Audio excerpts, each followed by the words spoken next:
Today on Paul's Collectibles, I don't collect Black Series figures. A book of white lies and tall tales by Paul Taylor. Let's get into this.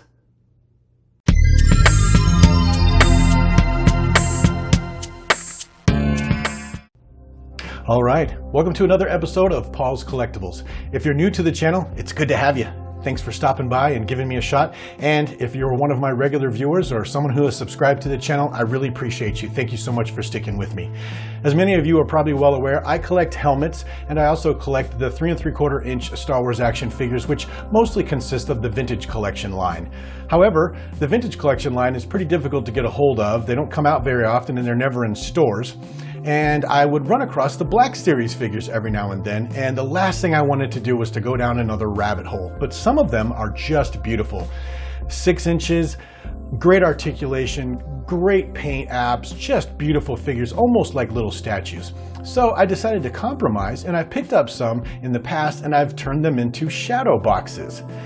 Now, this time I decided I was going to do a Rogue One themed shadow box with the cool original troopers that first premiered in that excellent movie. And for some strange reason, I got on Entertainment Earth's website and I decided to just order a whole case. So I have multiples of this wave. There's 4 trooper figures and they threw in a sand person or a Tuscan Raider figure as well. They're all repacks. This is the archive wave. Now, I ordered these from Entertainment Earth probably about a week and a half ago. They said that they were a pre-order that were going to be here in April, and today's April 2nd, and here they are. So with that, let's get these in front of some lights, take a look at them, and see what I'll be making a shadow box out of soon.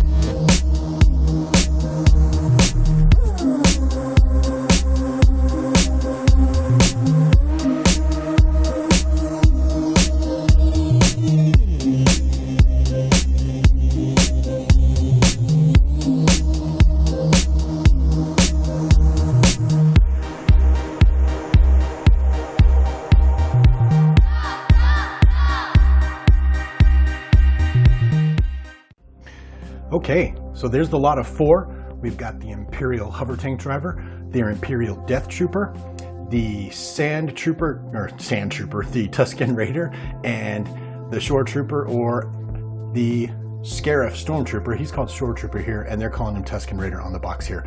Let's get a closer look at each of these. There's the Imperial Turbotank Driver. I'm not going to go into too much detail on these boxes. They're the 50th LucasFilm limited anniversary, and they each have this little black logo up here. It says archive down the side. There's a little black and white picture of each character right here, and on the side it talks about the name of the character. On the back you have the logo once again, the name of the character with a little bit of a description. The timelines down here, that's really cool. I do like that. And you have another black and white rendering of the character itself. For the Turbotank Driver, these Black Series figures are just phenomenal looking. That's why I try not to pick them up, because I know that's a rabbit hole that I will go down, and I will have too many of these and no place to put them. So that's why I mostly just concentrate on helmets and the 3 3/4 inch action figures. But anyway, great articulation. It's got a little weathering on his uniform here. Comes with his, looks like the standard E11 blaster. Just a great, awesome, good looking figure. Next up we have the Imperial Death Trooper. He's got both his blasters, the pistol and the rifle, and the articulation and detail on this is just simply off the charts. These characters are just beautiful.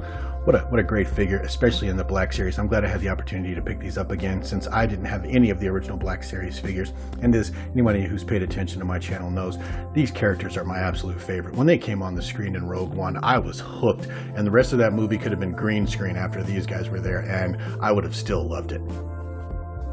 Here's the Tuscan Raider. Great soft goods on the outside. It's got a gaffy stick here. It's got the rifle. It's got a broken gaffy stick here. Just beautiful articulation on the head sculpt. The hilarious thing is, I don't normally collect these types of characters. This guy's not even going in the shadow box, but because I bought the whole case, I now have 2 of these. one of these is spoken for, but now I have no idea what I'm going to do with this extra one. And frankly, I'm not sure what I'm going to do with the extra troopers that I have here either, because you're looking at a table here of 4 figures, and there's 4 exact matches in that box that I opened as well. So maybe I'll do some sort of channel giveaway or subscriber giveaway or some sort of contest in the future or something. If you have any suggestions, maybe put them down in the comments below.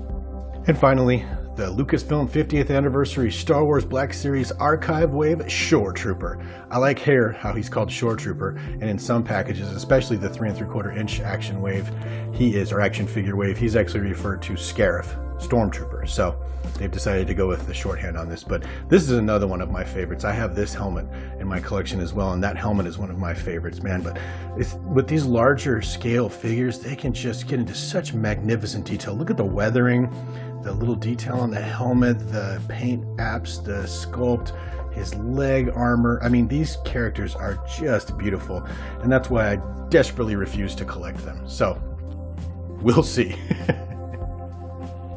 But there you have it. Star Wars Black Series Archive Wave 2, the 50th Anniversary of Lucasfilm wave of figures. These 3 are going to be going into a shadow box that I'm going to be doing, and I'll definitely put some pictures up on Twitter and on Facebook so you can see that finished product. And I have to figure out what I'm going to do with the duplicates of all 4 of these that I have. So with that, I appreciate you joining me. I appreciate you hanging out and helping me check out these figures, and I'll see you on the next video.